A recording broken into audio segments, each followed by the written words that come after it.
আসসালামু আলাইকুম, সবাইকে হাসান মিডিয়া চ্যানেলে স্বাগতম। আমরা চট্টগ্রাম নতুন ব্রিজ থেকে পাড়ি দিয়ে কক্সবাজারের উদ্দেশ্যে রওনা হয়েছে। দেখতে পাচ্ছেন ওপারে, নদীর ওপারে কিন্তু প্রচুর বৃষ্টি হচ্ছে, যেটা আসলে এই দিকটা দেখা যায় না।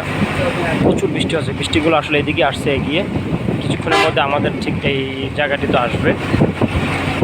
মুষলধারে বৃষ্টি হচ্ছে কিন্তু এদিকটায়। সারা জীবন নতুন ব্রিজ নতুনই থাকবে, কোনো দিন পুরানো হবে না।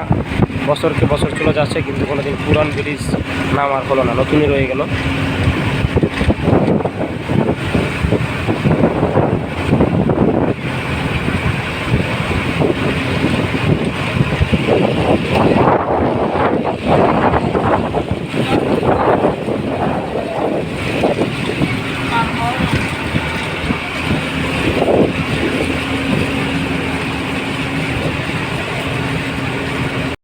প্রচুর বৃষ্টি হচ্ছে, মুষলধারে বৃষ্টি হচ্ছে। আসলে গত কয়েকদিন ধরেই প্রচুর বৃষ্টিতে আচ্ছন্ন চট্টগ্রাম।